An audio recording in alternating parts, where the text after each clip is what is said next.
Em nome do Pai, do Filho e do Espírito Santo. Amém. Ave Maria, cheia de graça, o Senhor é convosco. Bendita sois vós entre as mulheres, e bendito é o fruto do vosso ventre, Jesus. Santa Maria, Mãe de Deus, rogai por nós, pecadores, agora e na hora de nossa morte. Amém.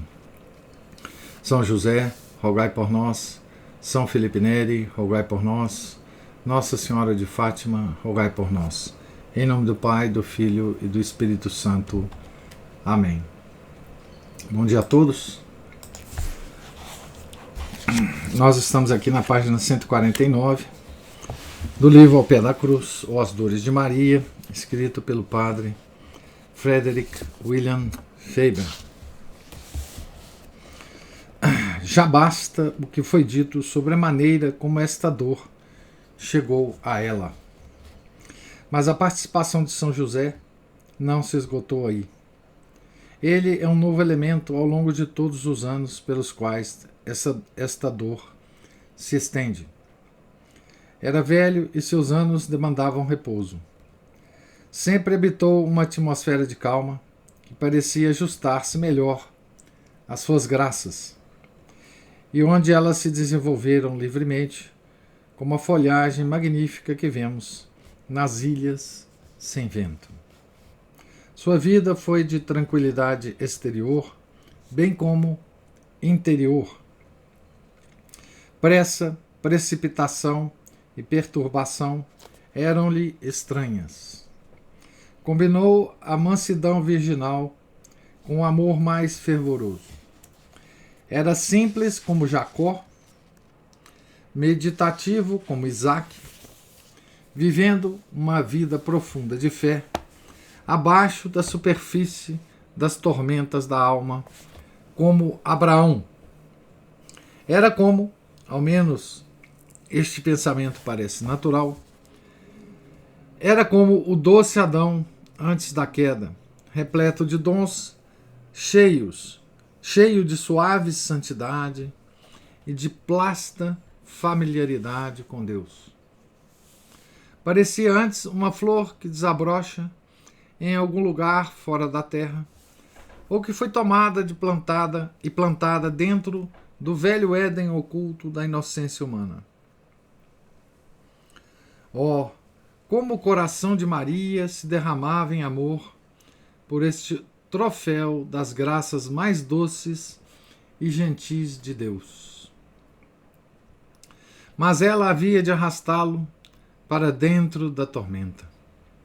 Ela havia de entregá-lo à multidão rude, bruta, viva, apertada e inconsiderada, e ver seu espírito contundido, ferido e desgastado pela luta.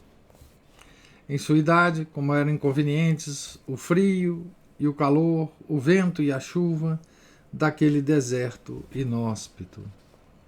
Como seus olhos evitavam a face selvagem e inflamada dos árabes, e a expressão sombria dos egípcios violentos, e como soava estranha sua voz ao misturar-se com a deles.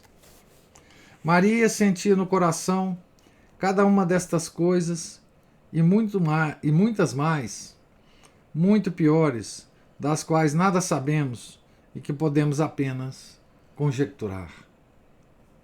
Era unicamente a visão de Jesus, unicamente o pensamento do perigo que a criança corria, o que a capacitava para suportá-lo. E então, como uma flor transplantada para um novo clima, José produziu uma nova luz, uma nova fragrância, flores alteradas, frutos diferentes. Sua alma era mais bela que nunca, e com o brilho de sua beleza crescia a intensidade do amor de Maria. E com este amor, cada provação, cada pesar, cada incomodidade de sua velhice vitoriosa eram dores mais agudas e profundas que antes. Mas ela certamente estava cercada dos objetos da dor. De José, ela olhava para Jesus, a proximidade dele tornou-se-lhe um hábito sobrenatural, repleto de consequências para sua alma. Proximidade de Jesus, né? Trazia consigo rápidos crescimentos de santidade. Adornava com extraordinárias perfeições. Era um processo perpétuo a que o estilo seco da teologia mística chama de transformação deífica. Não podemos formar uma ideia correta do que era, mas há momentos em que vemos de relance em nossa alma o que a proximidade habitual do Santíssimo Sacramento já fez por nós. Percebemos que isso não só fez algo por cada virtude ou por cada graça que Deus talvez nos tenha dado, senão que nos mudou. Fez uma obra em nossa natureza. Nos impregnou de sentimentos e de instintos que não são deste mundo.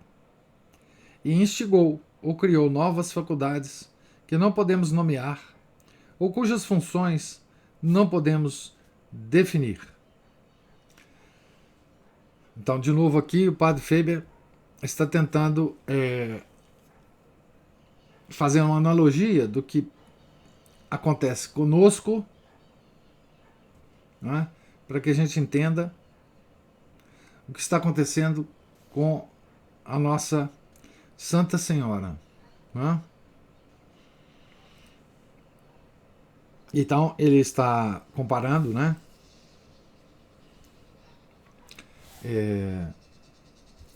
um fiel católico que passa a se aproximar frequentemente do Santíssimo, e esse fiel, então, observando as graças que essa aproximação faz com ele fiel comum, né?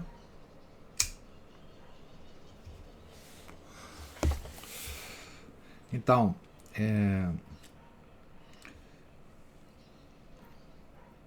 ele diz que essas graças faz uma obra em nossa natureza, né? Então é a graça agindo sobre a natureza humana, né? Elevando-a, né? O modo como um sacerdote diz o ofício, ou a estranha doçura de sua missa, são um enigma para os que estão fora da igreja. Estes são quase incapazes de entender a realidade da visão de Deus que um católico obtém do Santíssimo Sacramento. Não podem entender que a lentidão, o maneirismo e a afetação para impressionar os outros ou a si mesmos são de fato um simples esquecimento de Deus e um manifesto destemor da criatura que por um momento se esqueceu dele e de sua terrível proximidade no altar. Desta experiência podemos coligir um conceito indistinto do que a proximidade de Jesus fez em Maria. Então é exatamente a analogia que ele faz, né? Como ela se tornou, portanto, mais sensível aos seus sofrimentos de Nosso Senhor, né? A mudança que sua presença causou nela acrescentava diariamente novas susceptibilidades à sua dor. Ela via provações para ele em pequenas coisas, que no dia anterior talvez não tivesse discernido. Pois se seu amor crescia, crescia também seu discernimento. Nas coisas divinas, luz e amor são coiguais e inseparáveis. Coisa impressionante, né, isso, né?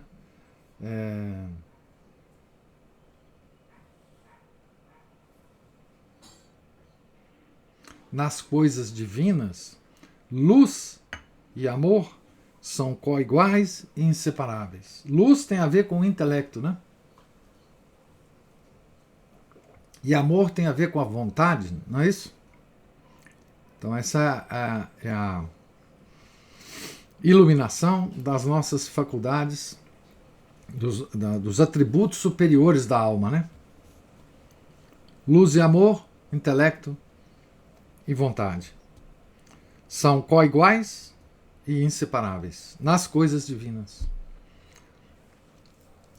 Há uma união desses atributos, né? Uma espécie de movimento contrário ao que o pecado original faz conosco, né? O pecado original separa o intelecto da vontade. As coisas divinas unem o intelecto e a vontade.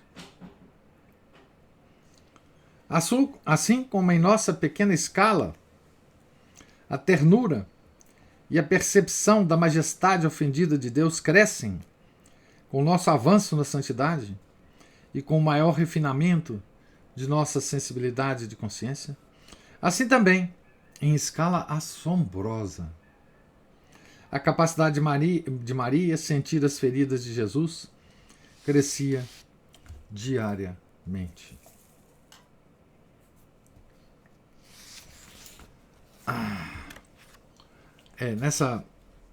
Nesse trecho aqui, a Padre Faber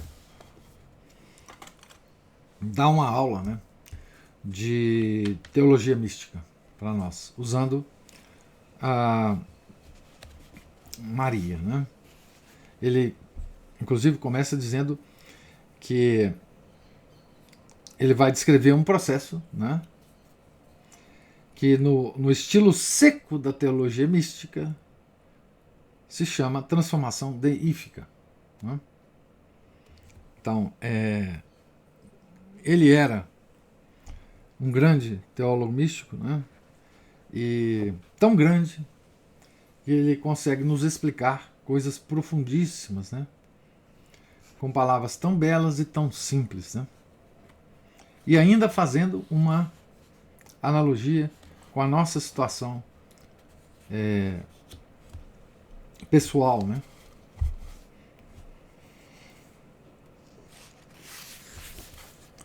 Isto, porém, não era tudo.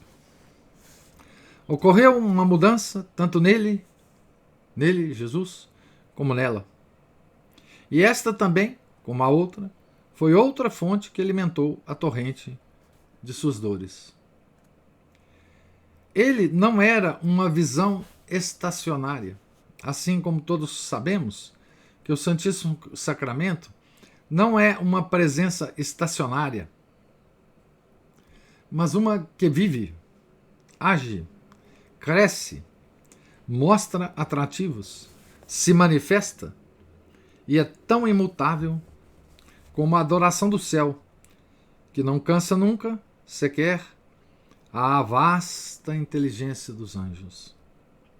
Assim, a Santa Criança emitia constantemente luz e beleza. Era um tesouro inexaurível de amabilidade sobrenatural. Sempre foi como se ela imediatamente o conhecesse tão bem, e ainda assim como se estivesse apenas começando a conhecê-lo. A inteligência da criatura não consegue esgotar, né,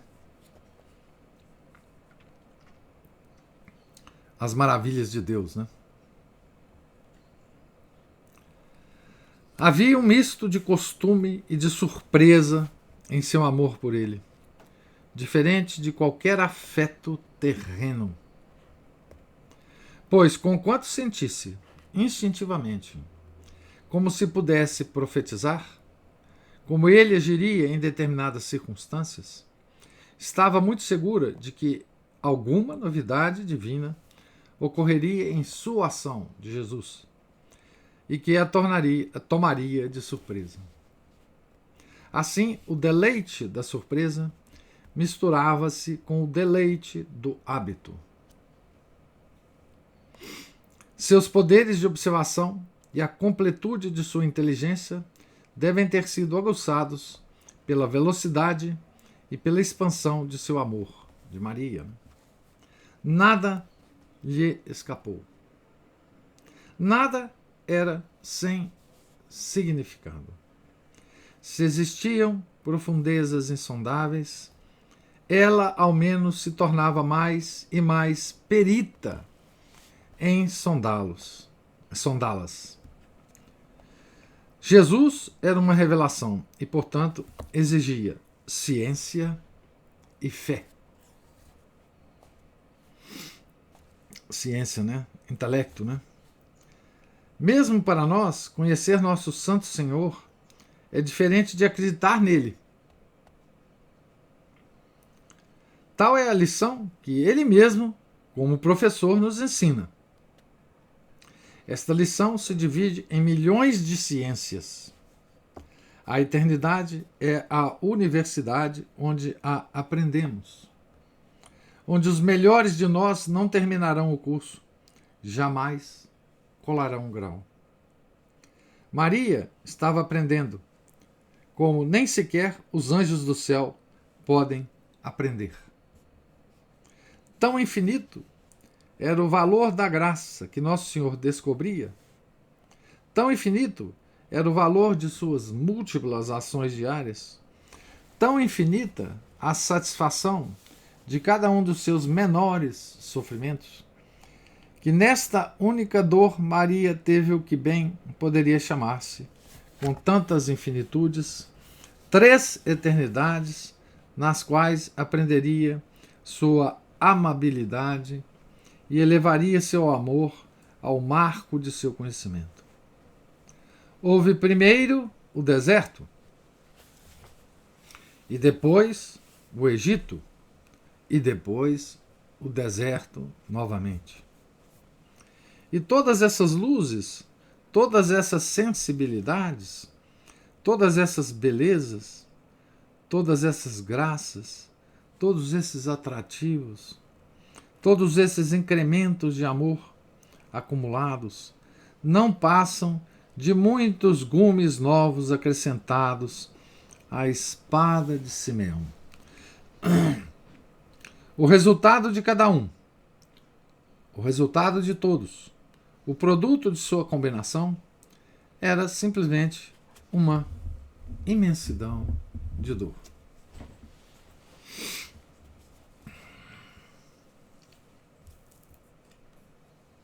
Então, aqui nós vemos, né, uma coisa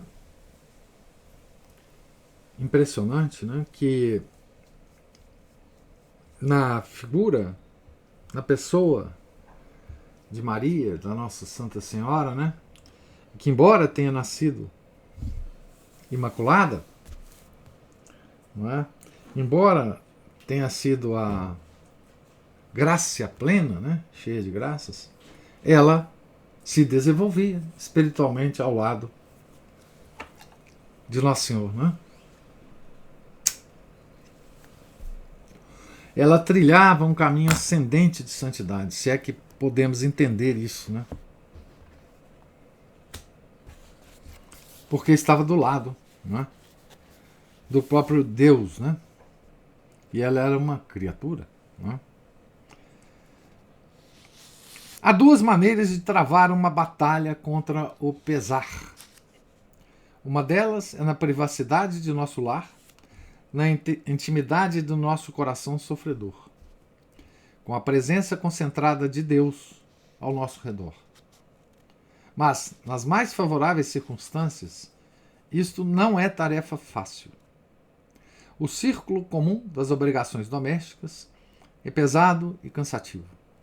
E, de algum modo, ainda que a dor pudesse escolher seus acidentes, não poderia fazer-se mais suportável. A cruz sempre parece não estar ajustada, como se houvesse agravos peculiares, em nosso caso, que justificassem, ao menos em alguma medida, a impaciência. Sempre parece mais pesada, né, a nossa cruz. Mas a luta é muito mais árdua, não só quando temos de sair para encontrar o inimigo diante da face e em meio à voz de homens que fazem publicidade impiedosa, mas quando também temos de receber a dor de suas mãos, dos homens, né? E sentir a pressão de sua crueldade sobre nós.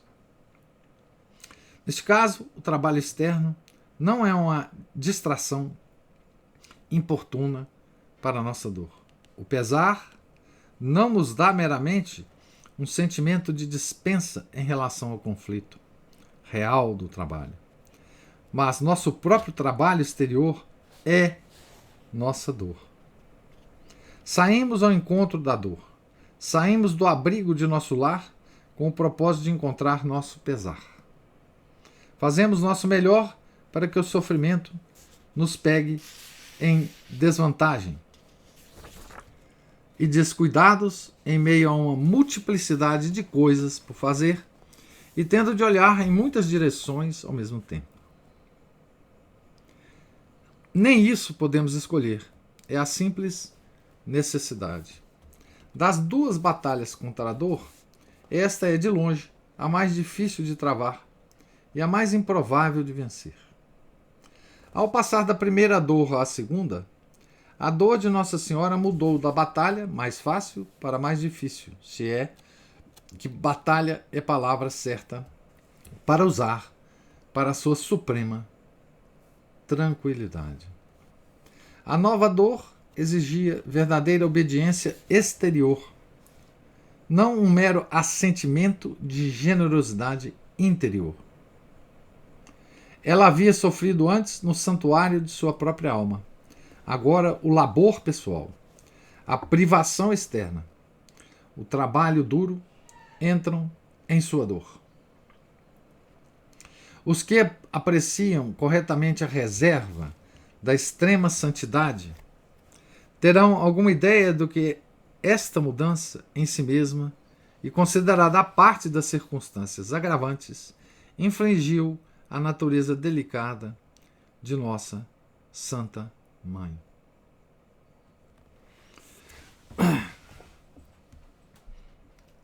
Então, as circunstâncias externas, né? Aqui são as circunstâncias externas da estada no Egito, né? Não infrequentemente ocorre às pessoas que começam na santidade sentir, quase involuntariamente, uma espécie de desestima pelas observações exteriores da religião.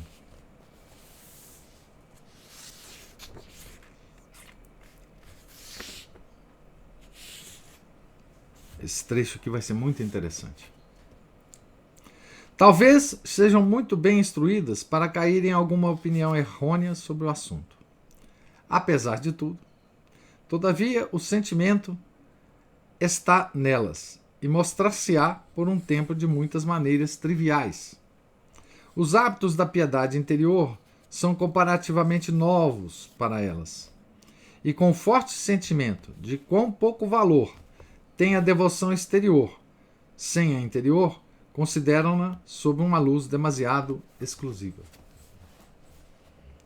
Há algo tão delicioso, não há outra palavra para isto, nas primeiras experiências de comunhão com nosso Santo Senhor em nosso coração, que a fé, por falta de prática, não o vê como verá um dia, não vê Nosso Senhor, né? Nas ordenações mais comuns e nas cerimônias mais formais da igreja. Conforme, porém, a alma cresce em santidade, dá-se um processo contrário. A oração vocal reassume sua importância própria. Os sacramentos são vistos como coisas interiores. O calendário da igreja deixa uma impressão mais profunda em nossa devoção. Contas, escapulários, indulgências e confrarias operam asceticamente em nossa alma. Uma obra profunda, uma obra interior. Por fim, para a alta santidade, as coisas exteriores são simplesmente jarros enchidos até a borda, nos quais Jesus transformou água em vinho, e de onde ele o derrama continuamente na alma. Para um santo, a única rubrica tem vigor. Uma única rubrica tem vigor, suficiente para lançá-lo em êxtase, ou para transformá-lo, por um toque solitário, numa espécie de santo superior. Para um iniciante inexperiente, talvez não exista nada menos inteligível que a devoção de Santa Teresa à água benta. Consegue entender sua doutrina sobre a oração de quietude mais facilmente que sua referência contínua à água benta e às grandes coisas que ela realiza.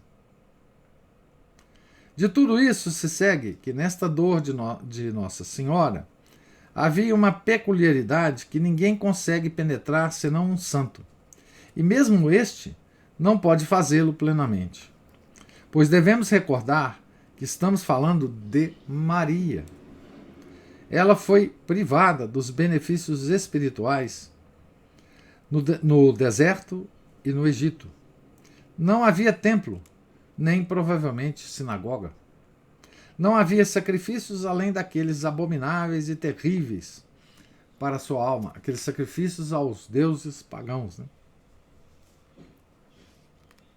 A atmosfera inominável da verdadeira religião não a cercava, mas, pelo contrário, cercavam-na a escuridão repulsiva e as associações deprimentes dos mais repulsivos erros e da adoração degradante dos animais inferiores.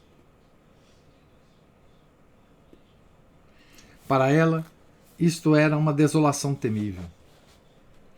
A elevação de sua santidade não a levou a dispensar as assistências mais comuns da graça, mas, ao contrário, apegou-se a elas com apreciação mais inteligente, como ele quis mostrar na analogia que ele fez do inexperiente e do experiente no caminho da espiritualidade. Né? O inexperiente não vê muito sentido naqueles pequenos detalhes da vida exterior, espiritual exterior. Né? Já o santo, aqueles pequenos detalhes são como luzes que ele considera de forma muitíssimo importante. Né? Então, Maria não era como qualquer fiel hebreu, né? Que podia dispensar o ritual da religião, né? O ritual da religião na qual ela foi criada. Né? Então, ela sentia falta exatamente do ritual, né? Do povo hebreu, né? Aquele ritual que foi passado diretamente de Deus Pai, né, para o povo hebreu. Né? E, portanto, lá ela não conseguia acesso a isso. Né?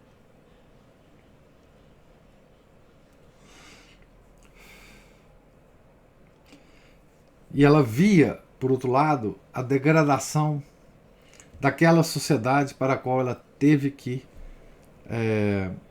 se inserir, né? Na qual ela teve que se inserir. Né?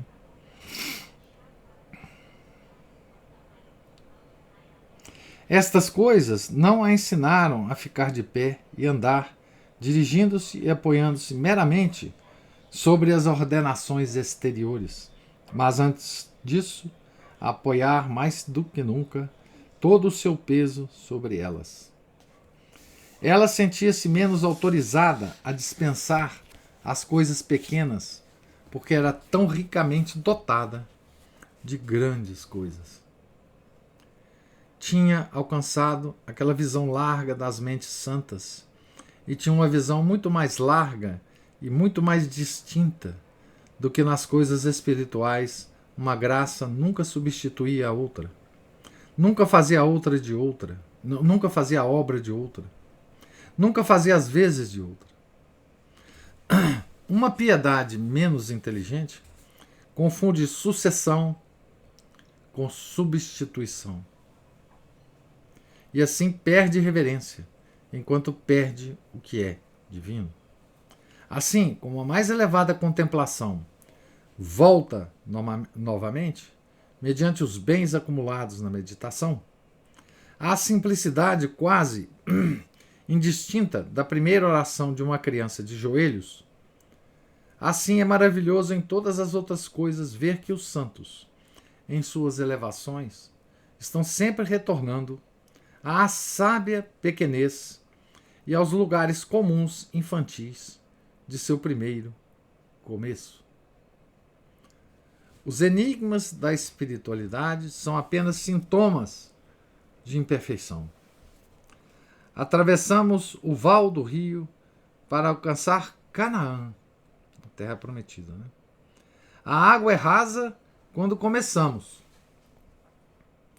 Aprofunda-se quando avançamos, mas volta a ser rasa quando nos aproximamos do outro lado e inclina-se muito gentilmente à margem celestial. Portanto, foi sem dúvida grande sofrimento para Maria ser privada dos rituais exteriores de sua religião. Seu espírito anelava os pátios do templo, com a multidão de adoradores, com as velhas festas, com a exibição agitada e calma do cerimonial da lei e com o som das antigas escrituras hebraicas emitido do púlpito do leitor na sinagoga. A presença de Jesus, em vez de tomar o lugar destas coisas e substituí-las, apenas a fazia suspirar por todas essas coisas sagradas que ele, muitos anos antes de ser seu bebê, tinha delineado e ordenado no Monte Sinai. Não faremos justiça a esse pesar peculiar, mas devemos lembrá-lo. Não lhe faremos justiça a ele porque não temos uma sensibilidade tão aguda, um anseio tão grande pelas coisas de Deus, uma presença tão visível de Jesus para tornar este anseio uma fome absoluta. Então, bonito isso aqui. Isso aqui é uma lição, né, para nós. Que caminhamos, né, nesse caminho espiritual, né? Quer dizer, quem caminha nesse caminho, ele cada vez mais dá importância às pequenas coisas, pequenas em termos, né, dos rituais da igreja, das festas da igreja, do ano litúrgico. Ao invés de esse caminho espiritual, como poderia ocorrer a alguém, nos tornasse cada vez mais insensível a essas manifestações exteriores, né? Já que nós estamos caminhando um caminho interior de desenvolvimento espiritual, né? É ao contrário, né? É o contrário, exatamente o contrário disso. Quer dizer, ele dá exemplos aqui muito interessantes nesse texto, né?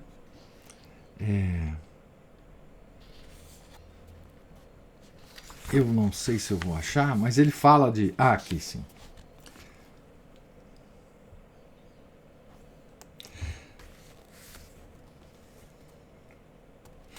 Ele fala assim, né? Quando você caminha o suficiente, né, no caminho espiritual, né? A oração vocal reassume sua importância própria, né, comparada com a oração mental, né?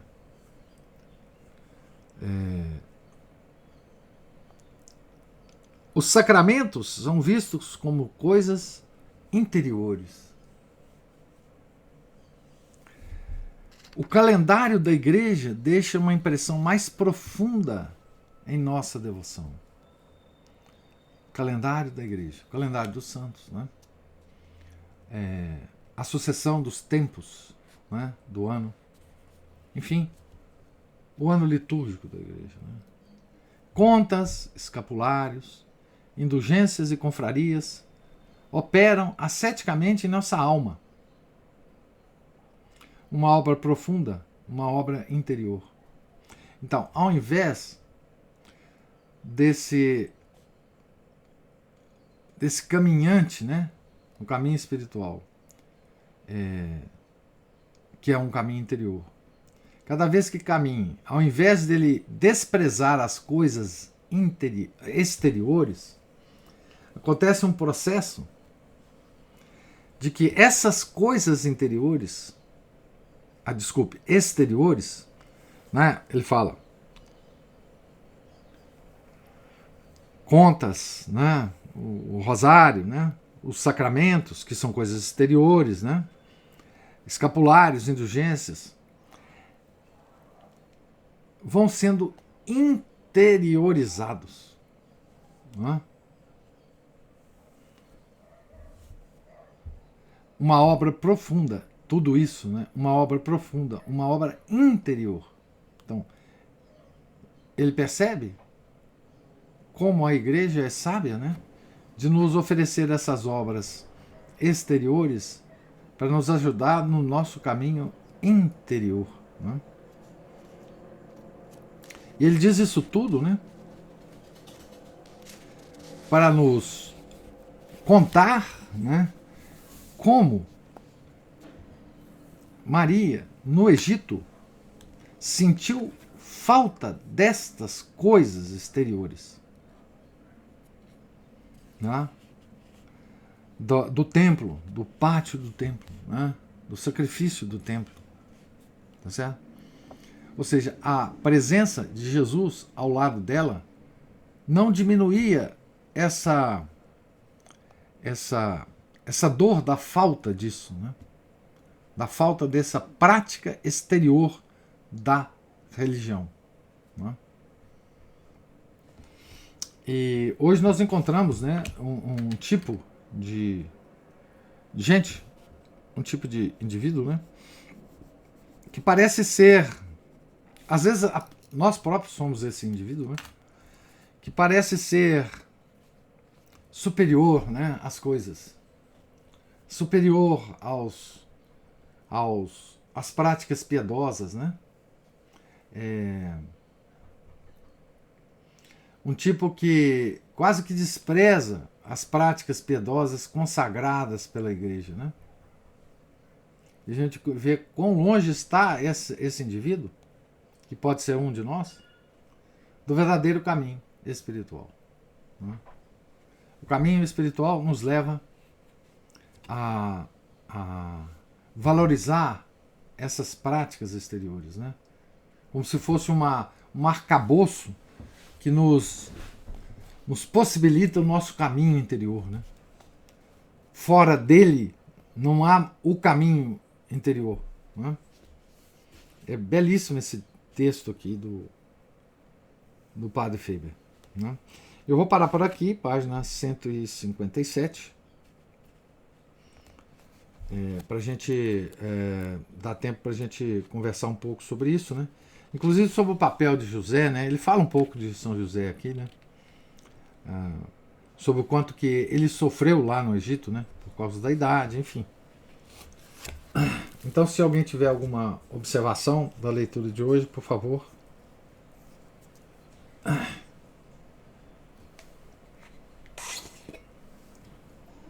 Tem duas coisas que me ocorreram aqui, professor. Uma é uma pergunta, se eu confirmar com o senhor. A gente poderia dizer, então, que a obediência é a exteriorização do assentimento que nós damos a Deus? Exatamente. Exatamente. A obediência à igreja, né? A obediência aos rituais, a disciplina. Isso faz parte. Exatamente. Isso faz parte. Que a gente chama isso tudo de piedade, né? A piedade católica. Quem vive fora da piedade católica não está caminhando no caminho espiritual. Não está. Né? Ele cita escapulário, contas, confrarias, as confrarias santas, né? Enfim. É isso mesmo. E a outra coisa é como que durante a pandemia, né, muitas pessoas se afastaram e depois não voltaram. Justamente porque faltava nelas essa interiorização de que o padre Faber fala aqui. Exatamente. Quer dizer, existe uma ideia, uma impressão, né? Que nós podemos caminhar no caminho espiritual com uma conversa particular entre nós e Deus, né? Nós não precisamos de... Nós desprezamos, né? Essas coisas de igreja, enfim, de símbolos, de imagens, né? Isso tudo é uma bobagem. O nosso contato é direto com Deus. Nós falamos diretamente com Ele. Você acha que Deus se preocupa com isso? Você acha que Deus precisa de uma estrutura material para se comunicar com a gente? Vocês são muito atrasados, né? Ficarem apegados a isso, né? Se fosse assim, Deus não teria criado a sua igreja, né? Não teria adornado essa sua igreja de obras maravilhosas, né? Então, tudo isso tem um lugar no nosso caminho interior, né? Além disso, mostra a nossa obediência à igreja, né? Mostra a nossa disposição de obedecer, né? E você está citando a pandemia, né? Eu imagino, não tem estatística sobre isso, né? Eu não vi, pelo menos. Eu imagino que foram muitos que abandonaram as práticas, digamos, as missas, etc, etc, né? Durante a pandemia. Muitos abandonaram e não voltaram mais, né? Que é uma lástima, né? Porque não sentiram falta disso. Porque eles não tinham, antes da pandemia, eles não tinham feito a ligação disso com o caminho interior, né?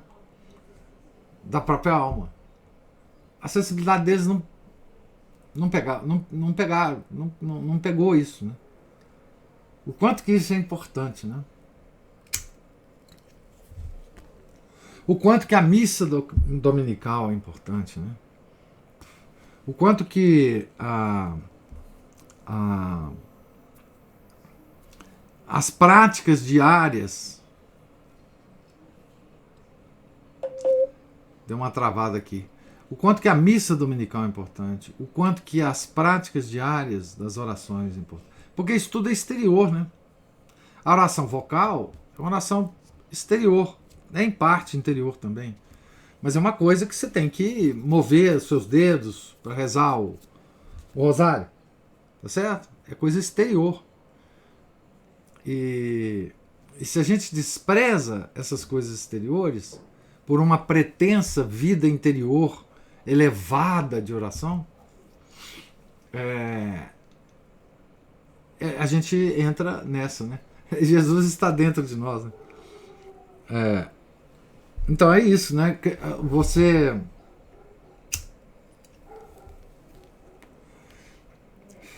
Você não considera o ser humano na sua totalidade, né?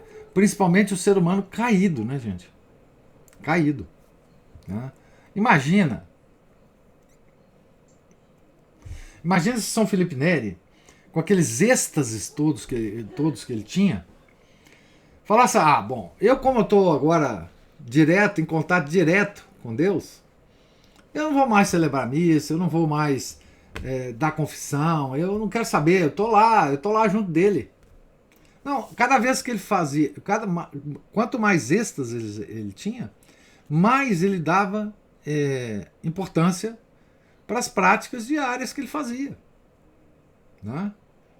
Inclusive, os êxtases os êxtases muitas vezes atrapalhavam São Felipe Neri de fazer as coisas diárias, cotidianas dele. E ele lutava contra os êxtases. Ele lutava contra isso. Não é? Tem aquela história hilariante que ele levava o cachorrinho dele quando ele celebrava as missas, né? Para ficar do lado dele, para ele ficar preocupado com o cachorro e não entrar em êxtase na consagração, enfim, em cada parte, cada rubrica, né? Ele fala aqui, o Padre Faber, né? Cada rubrica da liturgia pode levar um santo a um êxtase, né? É o que acontecia com São Felipe Neri, né? São curadários, imagina, você fala, não vou mais ligar para nada aqui não, eu estou direto em contato com... Enfim. Diga, Cristina. Estou aqui indo e voltando. A primeira imagem que me veio aqui dessa demissão que a igreja fez com o modo, né, o modo de nós agirmos, né, externamente em relação à nossa fé, foi uma do Papa Francisco batendo na mão de um menininho que estava com as mãos juntas, que sempre foi o modo que a gente aprendeu a rezar, né? A mostrar respeito a Deus. Exatamente. Assim, né? Exato. Tem até um emoji, né? Um emoji. Hoje as pessoas ficam de mãos abertas, parecendo aquela... Para receber energia. Para receber energia.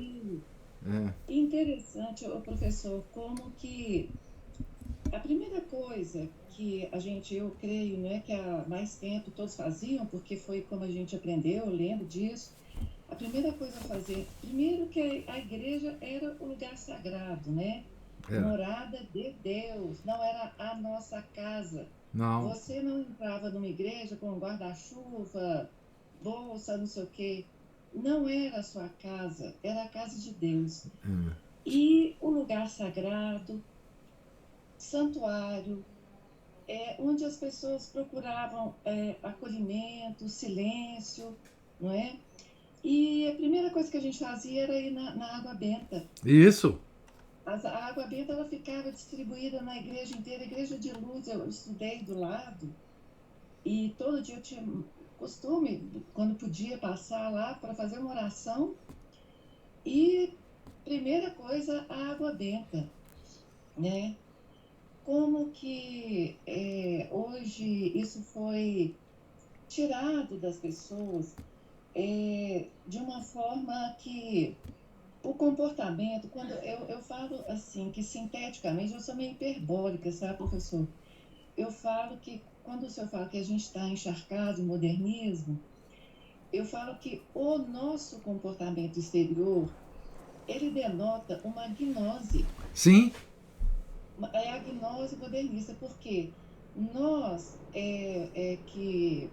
principalmente nós que buscamos a missa tridentina, porque estamos buscando uma forma, nós buscamos a forma externa, sem que nós nos conformemos de maneira a ter esse comportamento que, claro, é difícil no nosso mundinho externo aqui, porque a gente é praticamente atacado em relação a isso. Mas, dentro da igreja, já era um local para essa tentativa, né? Ao adentrar na igreja, e eu acho assim, nem todo mundo consegue ter uma percepção do todo da missa, né? Claro. A missa ela não tem partes, ela é uma coisa inteira. Ela ali a gente, um pouquinho assim, né, de atenção ao que é falado. A gente tem um missal com tradução, não é? Um pouquinho de atenção às palavras dos salmos de introdução da missa. A gente percebe quando o padre fala adjuntoro nosso, quer dizer, o temor do padre, depois E a gente não se atenta que isso tem que estar dentro do nosso comportamento também, né? Na igreja, Exatamente. né? Exatamente. É, Agora, é o que eu falo, um Papa que não quer mãos unidas em oração, que isso é uma coisa que já vem há 60 anos, né? A igreja nos demitindo de uma atitude de piedade, né? Dizendo que isso é hipocrisia, isso é bobagem. Fica difícil, né, professor? o próprio fato da gente ficar em pé durante a consagração, né, na missa nova, né? Muito poucas vezes a gente ajoelha, né? Eu nem sei mais, É. porque tem muito tempo que eu. Enfim. Mas A assim. missa nova não tem nada, em qualquer lugar, de qualquer jeito, cada um faz o que quiser, né? É, então, assim, essa prática exterior.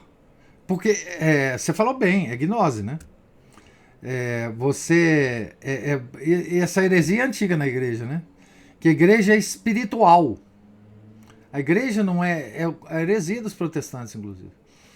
A igreja não é o templo, não é a liturgia. A igreja é uma coisa espiritual. Você pode pertencer à igreja por meras disposições interiores. Né? Então é um desprezo pela matéria.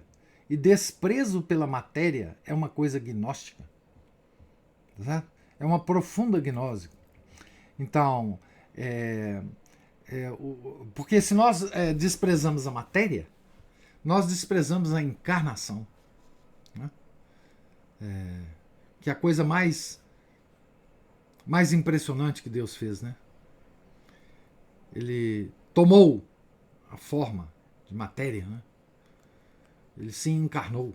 Né? Daí a importância, né?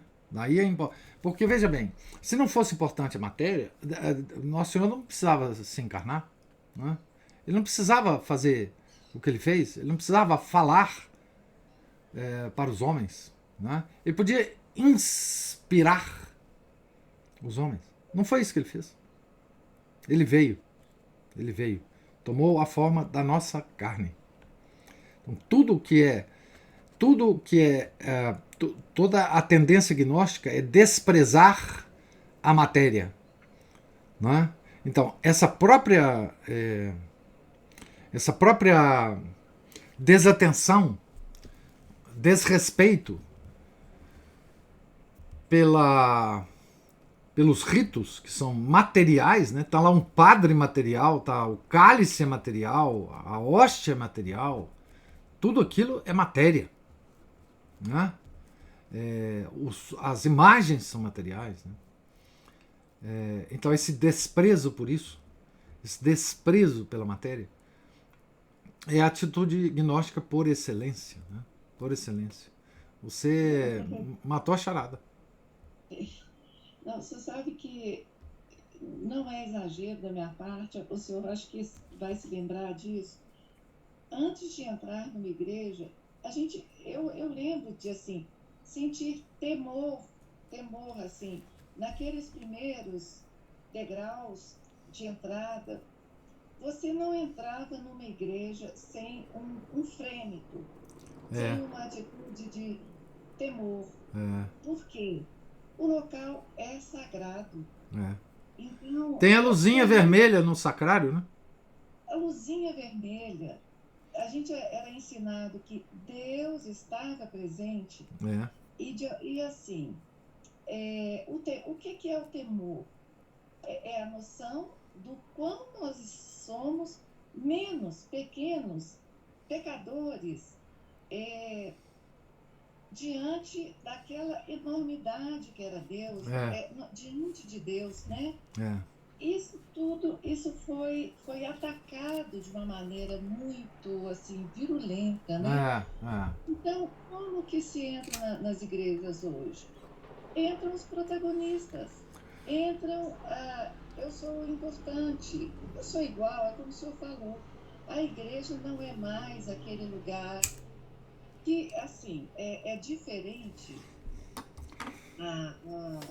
A missa, digamos, ela nos pede uma adesão de espírito a tudo que vai, aquilo que vai acontecer. Não é adesão de espírito, mas nós nos conformamos aos acontecimentos que estão acontecendo ali. É adesão da vontade.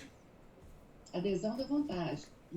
A gente vai tentando se aproximar do que o padre está...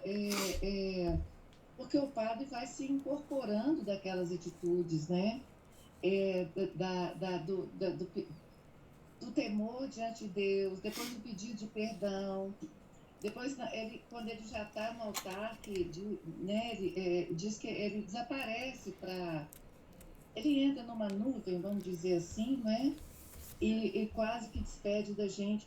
Nós que assistimos à missa tentamos vivenciar isso, né?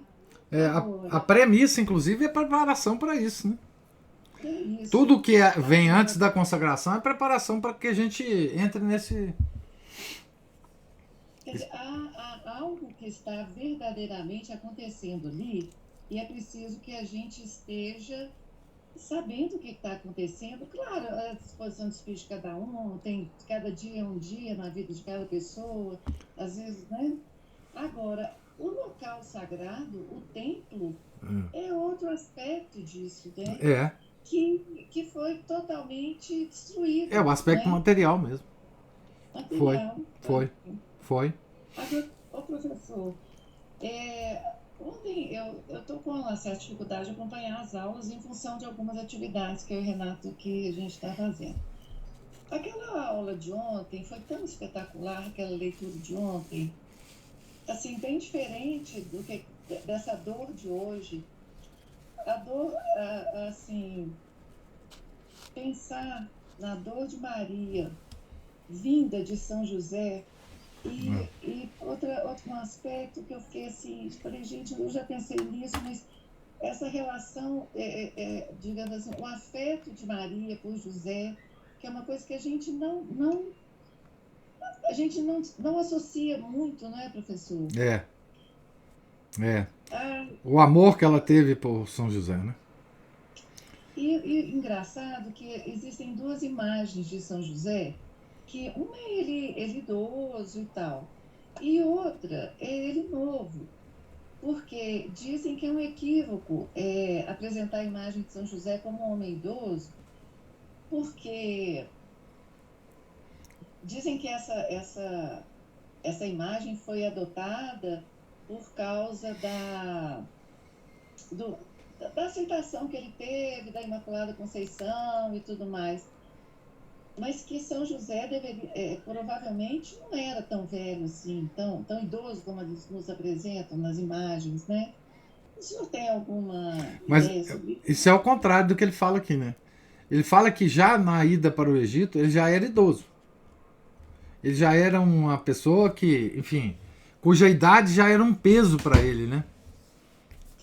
Mas essa é uma interpretação do Padre Faber. Sim, isso. É uma interpretação. Não, mas não tem ideia, não. Eu acho que tem gente que inclusive tem pesar dele ser apresentado assim como idoso e tal, mas não tem ideia de como é que era a diferença de idade, né? De São José em relação a Maria, né?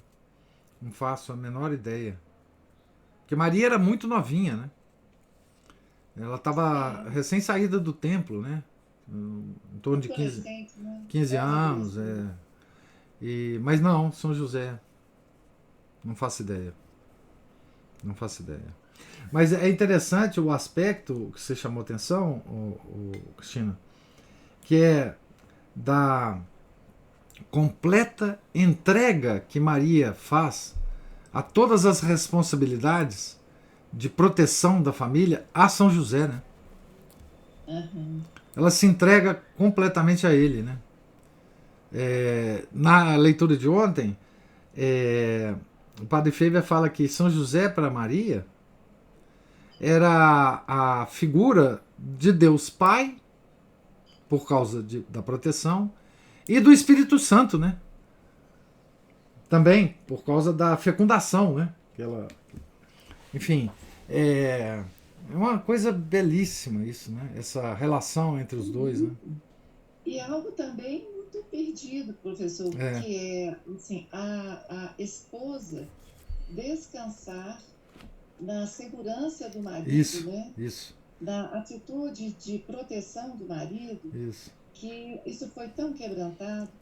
Outra coisa que me chamou muita atenção na dor vinda de São José é que a gente, como o padre Faber nos convida, né, a sentir, a vivenciar, ele exemplifica com a nossa situação Aham, para que a gente entenda as dores de Maria. E eu fiquei pensando assim, bom, Jesus ele conheceu como homem todas as dores do mundo, né? isso. Maria, ela, creio que não, ela conheceu aquelas dores específicas, né, da paixão de Nosso Senhor, né? E essa dor que é provocada por São José, ela não é uma dor de maldade de São José, Não, não. é uma ordem de Deus, não é? Agora, nós, na nossa vida, muitas das nossas dores são dores da maldade do homem, não Isso. é? É. É essa ideia de que o outro pode nos... porque não é assim, qual que é o nosso problema com o sofrimento? É encontrar o modo, o lugar, reencontrar o modo e o lugar de aceitação, não é? Quando a gente passa por um sofrimento, nós perdemos modo e perdemos o lugar. E quando esse sofrimento não é um sofrimento das coisas, né? Uma doença, um acidente de carro, né? Uma casa que desabou, um furacão, uma guerra, isso é muito mais complicado, É. porque viver Quando vem do homem, né? quando vem do homem, e quando às vezes vem do outro, com a intenção má do outro. Ontem me veio uma ideia assim, quando os nossos pais envelhecem, isso eu já estou falando que eu já assisti, né, já vi, e eles estão começando a perder o juízo e o tom das coisas, e o filho tem que colocar os pais no lugar, no sentido, isso eu estou falando de sofrimento mesmo, Isso, né? isso.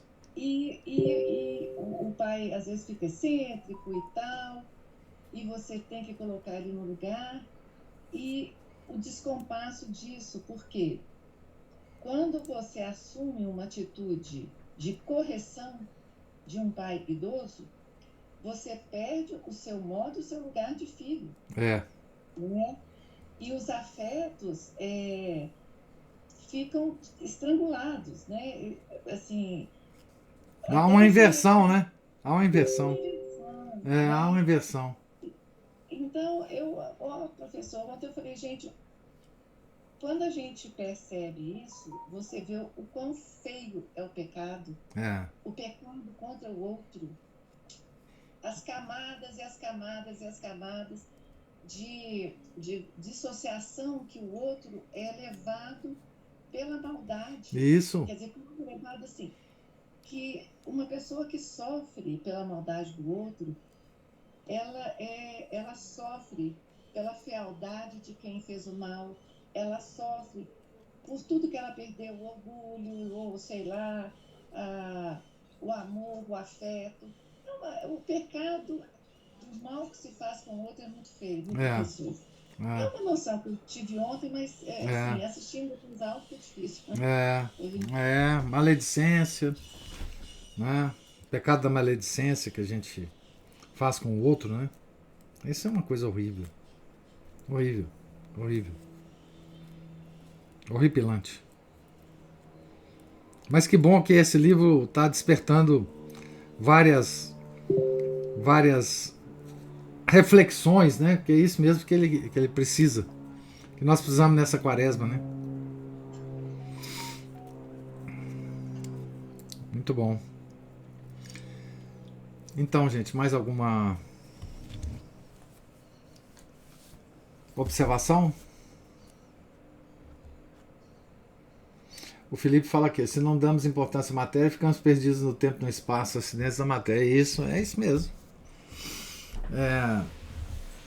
Isso mesmo, Felipe. O Chesterton dizia que nós cristãos somos os verdadeiros materialistas, porque damos a importância devida à matéria, né? Não mais do que ela merece, mas também não menos do que ela merece, né? Então,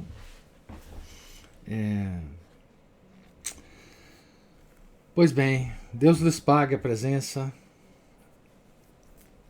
a paciência, os comentários, as observações. Deus lhes pague muito por isso. Estamos aqui na página, no topo da página 157, e hoje é sexta. Na segunda-feira voltaremos, se Deus quiser, a leitura. Tenham todos um santo dia, um santo final de semana. Fiquem com Deus. Em nome do Pai, do Filho e do Espírito Santo. Amém. Ave Maria, cheia de graça, o Senhor é convosco. Bendita sois vós entre as mulheres, e bendito é o fruto do vosso ventre, Jesus. Santa Maria, Mãe de Deus, rogai por nós, pecadores, agora e na hora de nossa morte. Amém. São José, rogai por nós. São Felipe Neri, rogai por nós. Nossa Senhora de Fátima, rogai por nós. Em nome do Pai, do Filho, do Espírito Santo. Amém.